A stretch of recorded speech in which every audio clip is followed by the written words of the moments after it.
آپ جاری رکھیں جی۔ جناب چیئرمین، میرا آج کا ایشو جو ہے وہ چرچز کے حوالے سے ہے۔ میں آپ کی گوش گزار یہ کرنا چاہتا ہوں کہ 2013-14 میں جب نیشنل ایکشن پلان بنا تو یہ فیصلہ کیا گیا کہ نیشنل اور انٹرنیشنل این جی اوز کو جو ہے وہ قومی دھارے میں لانے کے لیے ان کی ای اے ڈی کے تحت رجسٹریشن کی جائے گی۔ اس کو چاہے آپ ایک برین سٹارمنگ کے لیے رکھ لیجئے یا اس پہ ایک ڈسکشن ہو سکتی ہے کہ نان مسلم ویلفیئر کے لیے ہم بجٹ کو کس طریقے سے انکریز کر سکتے ہیں۔ اسی وقت یہ فیصلہ بھی ہوا کہ جتنے بھی چرچز ہیں پاکستان میں ان کو بھی یہ لازم ہوگا کہ وہ اپنے آپ کو ای اے ڈی کے ساتھ رجسٹر کریں۔ میں یہاں پر یہ بات اگر کہہ دوں کہ ایک ایسا بزنس ہے جو میرے نام پہ، جو نان مسلمز کے نام پر پورے ملک میں ہوتا ہے۔ جناب اسپیکر، 2013 سے پہلے ہمارے بہت سارے جو میجر چرچز ہیں جس میں کیتھولک چرچ ہے، چرچ آف پاکستان ہے، پریسبیٹیرین چرچ ہے، وہ مختلف سورسز سے فنڈنگ ریسیو کر رہے تھے اور اس فنڈنگ کے ذریعہ سے وہ مختلف قسم کے چیریٹی پروجیکٹس چلا رہے تھے جن میں اسپیشل ایجوکیشن سکولز تھے، چیریٹی سکولز تھے، اولڈ ایج ہاؤسز تھے۔ پورے ملک میں وہ بزنس ہوتا ہے اور اگر اس کی کمائی میری ویلفیئر کے لیے دے دی جائے تو شاید کسی کو اس میں اعتراض نہیں ہوگا۔ جناب اسپیکر، جب سے یہ ای اے ڈی رجسٹریشن کا پروسیس شروع ہوا ہے ہمارے چرچز کو بہت ساری مشکلات کا سامنا ہے اور بہت سارے ہمارے ایسے چیریٹی بیس جو پروجیکٹس ہیں وہ بند ہو چکے ہیں۔ اچھا عمل ہوگا کیونکہ اس پہ بہت سارے سوالات ہیں۔ جب اس کی کمائی آپ کہیں پر دیکھیں، اگر کہیں پر دودھ پڑا ہو اور ایک چھوٹا سا چھیٹا کوئی ایسی چیز کا پڑ جائے جو دودھ کو ضائع کر سکتی ہے، پھاڑ سکتی ہے، تو پھر ہمیں بھی یہ دیکھنا پڑے گا کہ وہ ایک ایسی کمائی، وہ ایک ایسا کمپوننٹ جس کی کمائی ہم پوری بجٹ میں ڈال کے پوری بجٹ پہ سوالیہ نشان اگر کھڑا کر سکتے ہیں تو اس کی کمائی جو ہے وہ نان مسلم کی ویلفیئر کے لیے دینی چاہیے، کیونکہ وہ ان کے نام پہ کمائی ہو رہی ہوتی ہے، ان کے نام پہ وہ بزنس ہو رہا ہوتا ہے، تو ان کی ویلفیئر کے بھی وہ حقدار ہیں۔ بہت شکریہ۔ تو میری یہ گزارش ہے تمام کنسرنڈ اتھارٹی سے کہ چرچز کے لیے ای اے ڈی کی جو رجسٹریشن کا پروسیس ہے برائے مہربانی اس کو ریلیکس کیا جائے۔ اور sir one more thing, 1 minute just, اور جو ای اے ڈی کے تحت جو قومی دھارے میں چرچز کو لانے کی کوشش کی گئی اس کے ساتھ ساتھ جو گورنمنٹ پالیسی کے تحت 60 سال کے بعد ریٹائرمنٹ کی ایج ہے اس کو بھی چرچز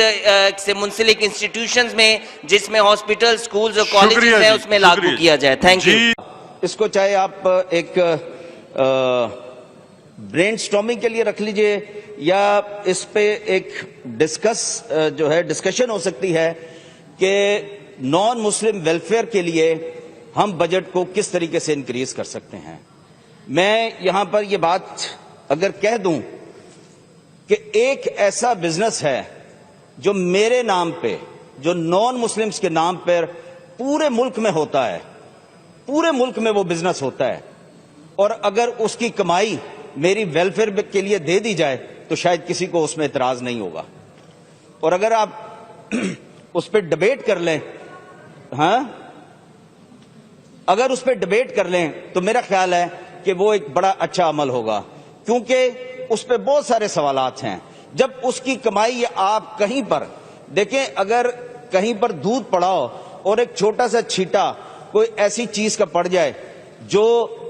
دودھ کو ضائع کر سکتی ہے، پھاڑ سکتی ہے، تو پھر ہمیں بھی یہ دیکھنا پڑے گا کہ وہ ایک ایسی کمائی، وہ ایک ایسا کمپوننٹ جس کی کمائی ہم پوری بجٹ میں ڈال کے پوری بجٹ پہ سوالیہ نشان اگر کھڑا کر سکتے ہیں تو اس کی کمائی جو ہے وہ نان مسلم کی ویلفیئر کے لیے دینی چاہیے، کیونکہ وہ ان کے نام پہ کمائی ہو رہی ہوتی ہے، ان کے نام پہ وہ بزنس ہو رہا ہوتا ہے، تو ان کی ویلفیئر کے بھی وہ حقدار ہیں۔ بہت شکریہ۔ آپ جاری رکھیں جی۔ جناب چیئرمین، میرا آج کا ایشو جو ہے وہ چرچز کے حوالے سے ہے۔ میں آپ کی گوش گزار یہ کرنا چاہتا ہوں کہ 2013-14 میں جب نیشنل ایکشن پلان بنا تو یہ فیصلہ کیا گیا کہ نیشنل اور انٹرنیشنل این جی اوز کو جو ہے وہ قومی دھارے میں لانے کے لیے ان کی ای اے ڈی کے تحت رجسٹریشن کی جائے گی۔ اسی وقت یہ فیصلہ بھی ہوا کہ جتنے بھی چرچز ہیں پاکستان میں ان کو بھی یہ لازم ہوگا کہ وہ اپنے آپ کو ای اے ڈی کے ساتھ رجسٹر کریں۔ جناب اسپیکر، 2013 سے پہلے ہمارے بہت سارے جو میجر چرچز ہیں جس میں کیتھولک چرچ ہے, چرچ آف پاکستان ہے, پریسبیٹیرین چرچ ہے, وہ مختلف سورسز سے فنڈنگ ریسیو کر رہے تھے اور اس فنڈنگ کے ذریعہ سے وہ مختلف قسم کے چیریٹی پروجیکٹس چلا رہے تھے جن میں اسپیشل ایجوکیشن سکولز تھے, چیریٹی سکولز تھے, اولڈ ایج ہاؤسز تھے. جناب اسپیکر, جب سے یہ ای اے ڈی رجسٹریشن کا پروسیس شروع ہوا ہے ہمارے چرچز کو بہت ساری مشکلات کا سامنا ہے اور بہت سارے ہمارے ایسے چیریٹی بیس جو پروجیکٹس ہیں وہ بند ہو چکے ہیں. تو میری یہ گزارش ہے تمام کنسرنڈ اتھارٹی سے کہ چرچز کے لیے ای اے ڈی کی جو رجسٹریشن کا پروسیس ہے برائے مہربانی اس کو ریلیکس کیا جائے. اور sir one more thing, 1 minute just, اور جو ای اے ڈی کے تحت جو قومی دھارے میں چرچز کو لانے کی کوشش کی گئی اس کے ساتھ ساتھ جو گورنمنٹ پالیسی کے تحت 60 سال کے بعد ریٹائرمنٹ کی ایج ہے اس کو بھی چرچز